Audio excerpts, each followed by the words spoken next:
I forgave them. Then I staged the biggest act of kindness in my revenge. When I saw her name pop up on my phone after all those years, my hand trembled so hard I almost dropped the cup of tea I was holding. It wasn't the message that shook me.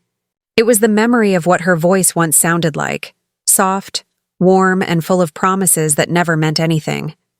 The message was simple. "Hey, can we talk? It's important." Her name was Sandra, my best friend since college. The woman who used to finish my sentences, braid my hair before dates, and cry with me when life broke us down.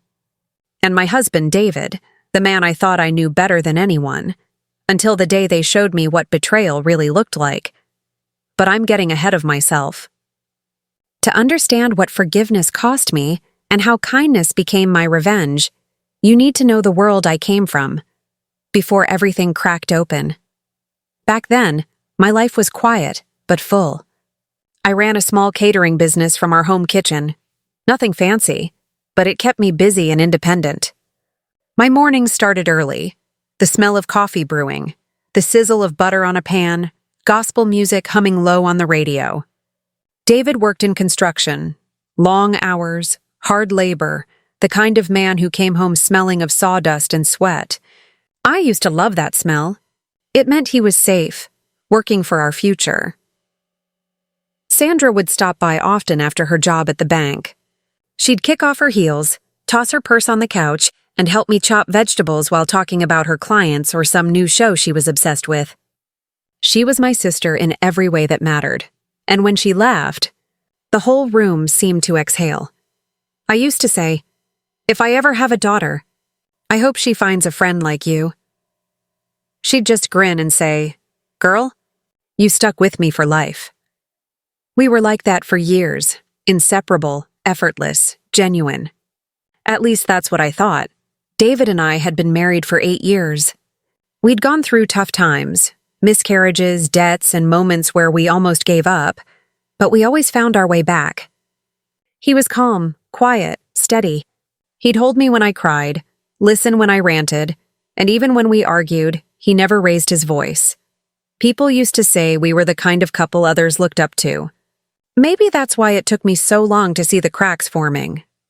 The first sign came quietly, a change so small, I almost convinced myself I imagined it. It was a Thursday evening. Sandra had stopped by unannounced, holding a bottle of wine. David had just come home, tired and dusty, and I remember the way her eyes followed him when he walked into the kitchen. It wasn't obvious, just a flicker. A look too long to be innocent, I laughed it off. Don't be paranoid, I told myself. She was my best friend. He was my husband. What harm could there be? That's the thing about betrayal. It doesn't arrive with thunder or noise. It seeps in, quiet and patient, like water through a crack in the wall. But before the storm, there was still peace.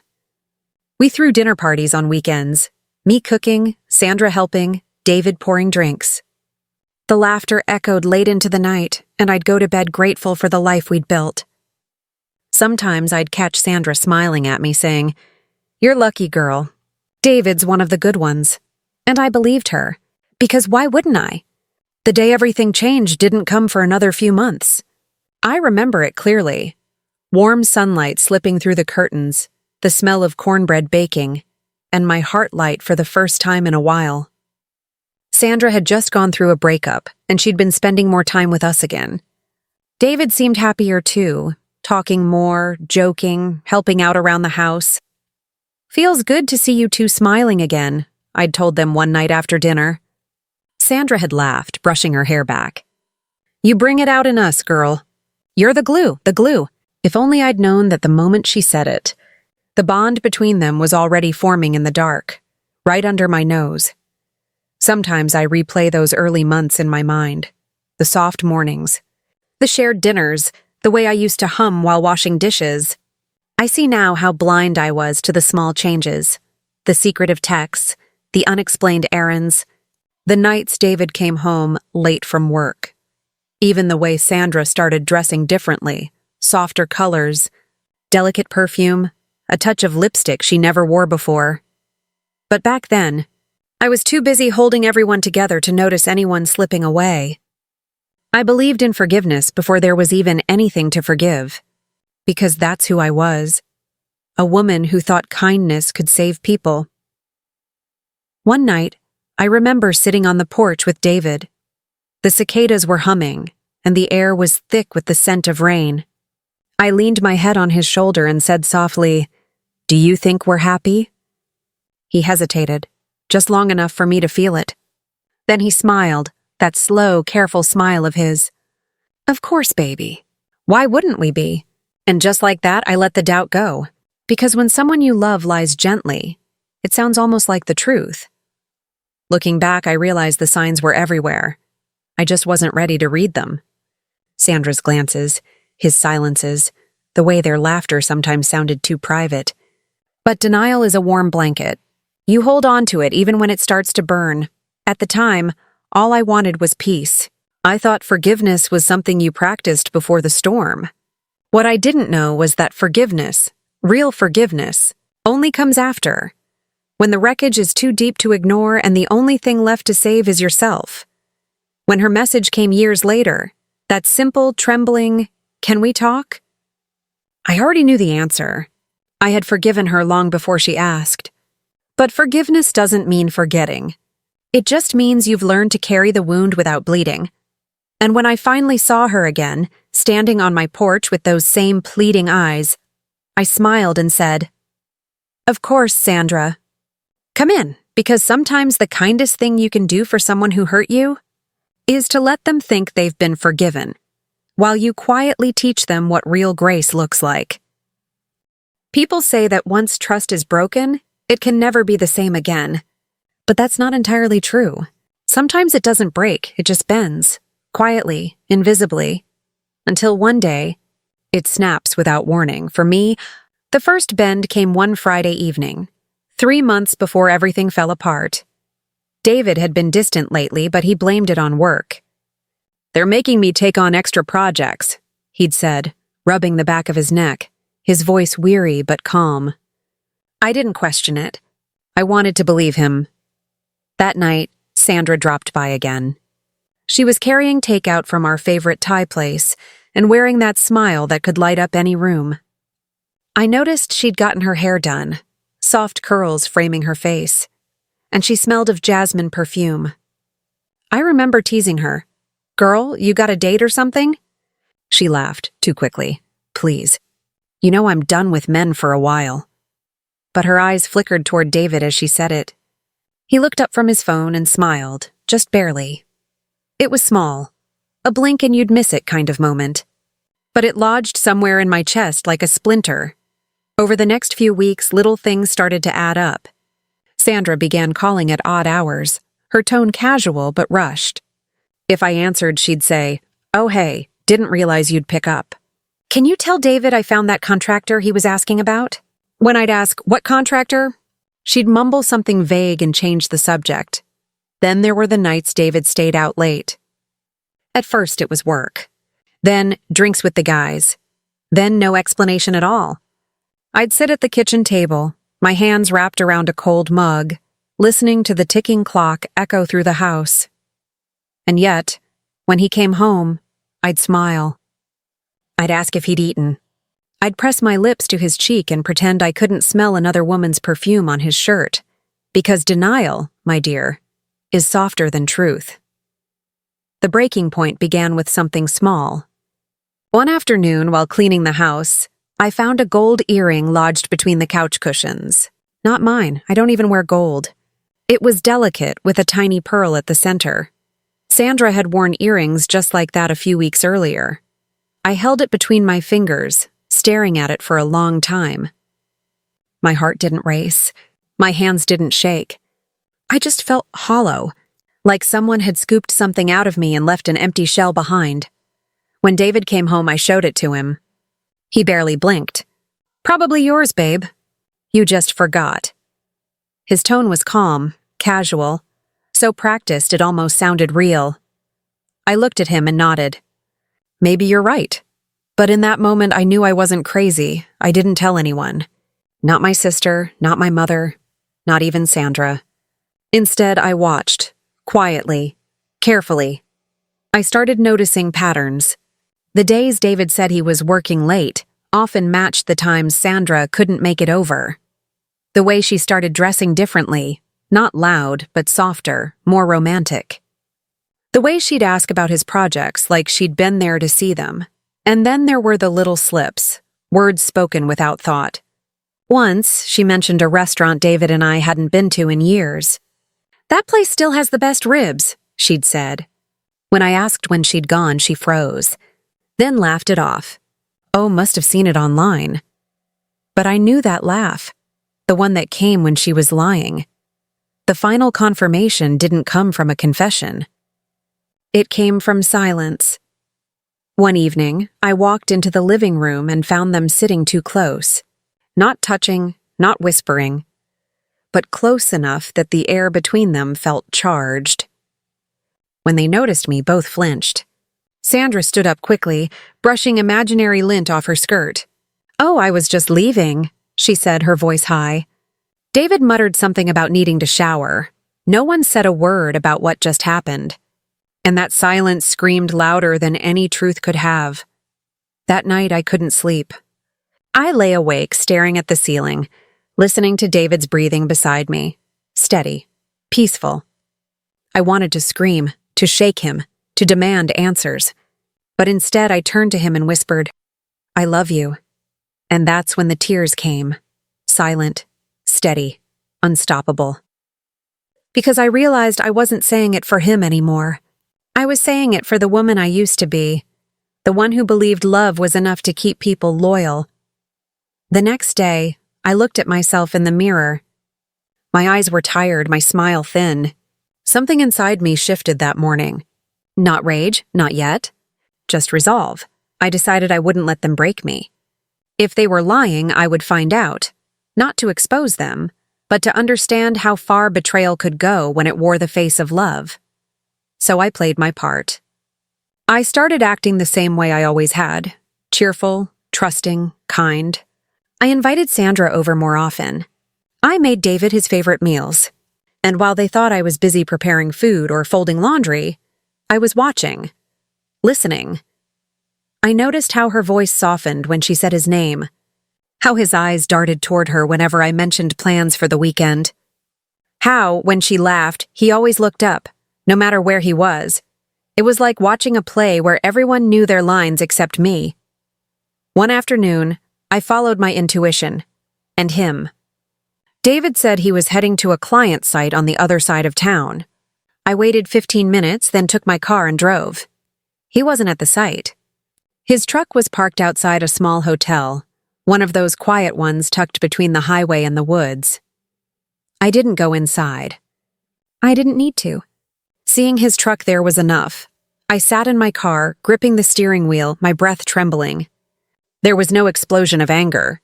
No crying fit. Just a strange, calm acceptance. The kind that comes when you realize the worst has already happened, and you're still standing. That night, I made dinner. I smiled. I laughed. And when David kissed my forehead, I looked him in the eye and whispered, "You must be tired." He nodded, grateful. Unaware that I already knew. Forgiveness. I've learned. Doesn't always come after an apology. Sometimes it starts the moment you stop expecting one, but I wasn't done yet. Because forgiving them didn't mean forgetting. It meant learning how to let go, in a way that would leave them wondering how I managed to do it with grace. And that was the beginning of my plan. The quiet, deliberate act of kindness that would one day become my revenge. The truth has a way of showing up when you least expect it. You can spend months denying it, praying it's not real, but once it decides to surface, it doesn't whisper. It burns. My moment of truth came on a Tuesday afternoon, 2 weeks after I saw David's truck at that hotel. Sandra called me out of the blue, her voice unusually soft. "Hey, you busy today?" I hesitated. "I was thinking we could grab lunch. My treat," she said. It's been a while. It wasn't strange for her to invite me out, but something in her tone felt off. She sounded fragile. Nervous, even. Still, I agreed.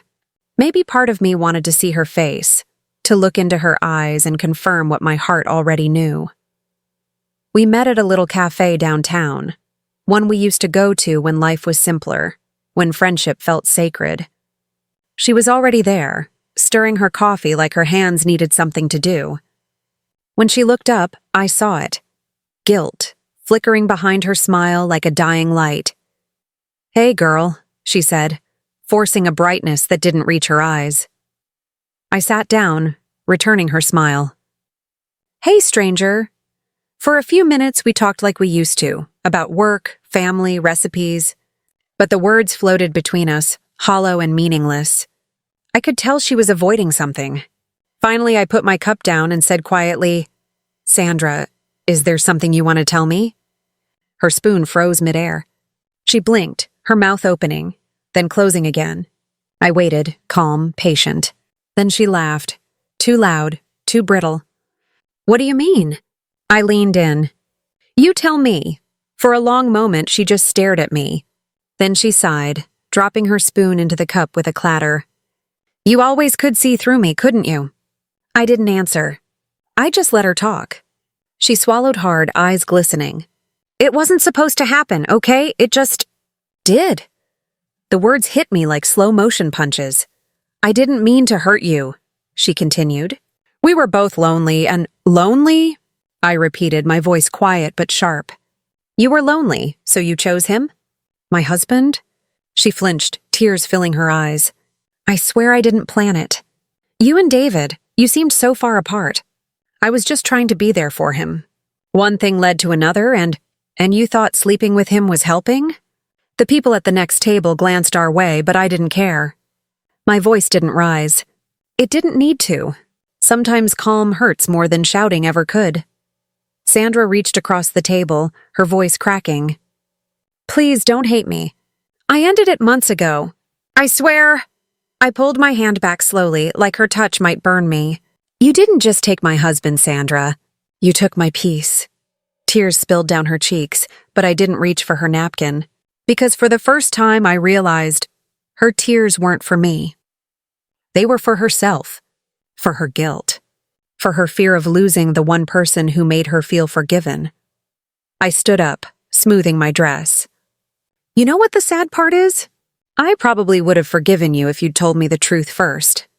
She looked up, startled. "But now," I said softly, "I'll forgive you anyway, just not the way you think." I left her sitting there, trembling, tear-streaked, clutching her cup like it could save her. And as I walked away, I felt strangely light, because the worst had already happened, and I was still breathing. That night, David came home later than usual. I was sitting on the porch, the sky heavy with the smell of rain. He kissed my cheek, his lips brushing mine like a habit. "Long day," he muttered. I nodded. "I heard." He froze. "Heard what?" I looked at him, my voice even. "That you've been seeing Sandra." The color drained from his face. He opened his mouth, then closed it. And in that silence, I saw everything I needed to see. "I saw your truck at the motel," I said quietly, "and I spoke to her." He exhaled, a slow, heavy sound, part shame, part relief. "Baby, don't call me that." My voice was soft, but it cut through him. "Just tell me why." He sat down beside me, rubbing his temples. "I don't know. We were fighting, you were distant, and she was—" "There," I almost laughed. "That's all it takes, huh? A warm shoulder and a few kind words?" He didn't answer. We sat there in silence, two strangers who used to share dreams. The rain started to fall, slow at first, then steady. He whispered, "It's over. I swear it is." I looked out at the rain and said, "No, David, it's done." He reached for my hand, but I pulled away. "I don't hate you," I said. "I'm just finished pretending I don't see who you are." He hung his head, and for a moment, I felt pity, but it passed quickly. Because pity, like love, has to be earned. That night, I didn't throw him out. I didn't scream. I didn't pack my bags.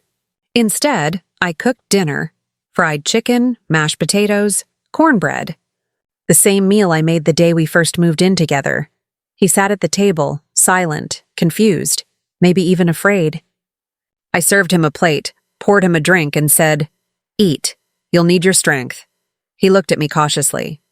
"Why are you being so calm?" I smiled. "Because I'm not angry anymore." And I meant it. Anger burns you from the inside. But forgiveness, that's the slow fire that cleanses. And I was about to let it cleanse everything that hurt me. That night, I lay awake listening to the rain. I thought about Sandra, her trembling hands, her tears, her guilt. And I thought about David, lying beside me, pretending to sleep. Forgiveness wasn't about erasing what they did. It was about letting them live with what they did, while I found peace. And somewhere between midnight and dawn, I made my decision. I wouldn't expose them. I wouldn't curse them. I would do something far more powerful, something only a woman who had truly forgiven could do. I would help them, and that, my dear, would be my revenge.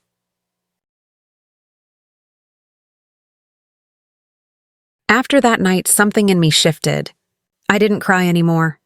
I didn't shout. I didn't even ask questions. Instead, I got quiet, the kind of quiet that scares people. The kind that means you're no longer trying to make sense of what broke you. I moved like a ghost through my own home. Cooked, cleaned, smiled, but every movement had purpose. Every word I spoke was measured, because I wasn't living in reaction anymore. I was planning. They thought forgiveness made me weak. But what they didn't realize was that forgiveness made me free. David tried to fix things in his own way. He started buying flowers again, showing up on time, calling me from work, just to check in. To anyone else, it might have looked like reconciliation. But I saw it for what it was. Guilt wearing a disguise of love. I didn't confront him anymore. I let him talk, let him promise. And the more comfortable he got, the clearer my path became. Sandra, on the other hand, avoided me for weeks. I knew she was ashamed, maybe even afraid. But shame is a heavy thing to carry, and people always look for someone to help them set it down. I just had to wait. That moment came sooner than I expected. One morning, she called. Her voice trembled through the phone. "Hey, I didn't know who else to call. I lost my job." She explained that the bank where she worked had merged and her position had been cut. Her voice cracked. "I've got rent, bills. I don't know what I'm gonna do." And there it was. The universe opening the door I'd been waiting for. I didn't gloat. I didn't remind her of what she'd done. I simply said, "Come over. We'll figure something out." When she arrived, she looked smaller, like life had taken a piece out of her. Her hair was pulled back, her eyes swollen from crying. "I didn't want to bother you," she said, twisting her hands together. I smiled gently. "Sandra, you're my friend. You can always come to me." Her lips trembled. She couldn't meet my eyes. That was fine. I didn't need her to. Over the next few weeks, I helped her find freelance accounting work. I even lent her money to cover her rent for a month. I coached her through interviews, rewrote her resume, and brought her home-cooked meals when she couldn't afford groceries. And all the while, she kept trying to apologize. "I'll never forgive myself," she'd whisper sometimes, tears pooling in her eyes. And I'd respond softly, "You already have my forgiveness." What she didn't realize was that every act of kindness I gave her was a mirror. With every meal, every gentle word, I made her see the weight of what she'd done. Not through punishment, but through grace. David noticed, of course. He didn't like it. "Why are you helping her?" he asked one night, frustration lacing his voice. "She needs support," I replied simply. "She doesn't deserve it," he snapped. "After everything she did?" I looked at him, really looked at him. "Neither did you. But I still made you dinner."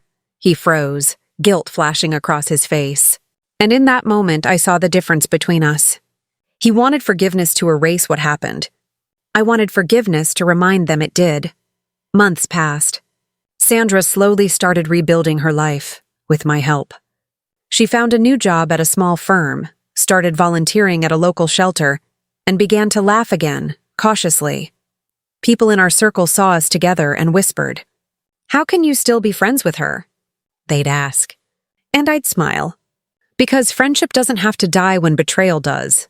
But inside, I knew this wasn't friendship anymore. This was closure. the kind you create with your own hands. One evening, Sandra came by with dinner as a thank you. We sat on the porch, watching the sunset bleed across the sky. She turned to me, her eyes glassy. "You're too good to me." "I don't deserve it," I sipped my tea. "Maybe not. But grace isn't about who deserves it." She wiped a tear. "I still think about what I did every day." I nodded slowly. "Good. That means you're still human." She looked at me, searching my face for bitterness, for anger. But all she saw was calm. Because that's what healing looks like. Not erasing the pain, but wearing it with peace. David's guilt, however, took a different shape. He tried harder, fixing things around the house, planning small trips, cooking me breakfast on weekends. But no matter how much he tried, he couldn't touch the part of me he'd broken. I was polite, even warm but distant, like a door that would never fully open again. One night he asked, "Do you still love me?" I looked at him for a long moment before answering. "I loved who we were," I said softly. "But she doesn't live here anymore." He lowered his eyes, understanding more in silence than words could say. By the end of that year, both Sandra and David had changed, not because I punished them, but because I didn't. Forgiveness, when genuine, is heavier than revenge.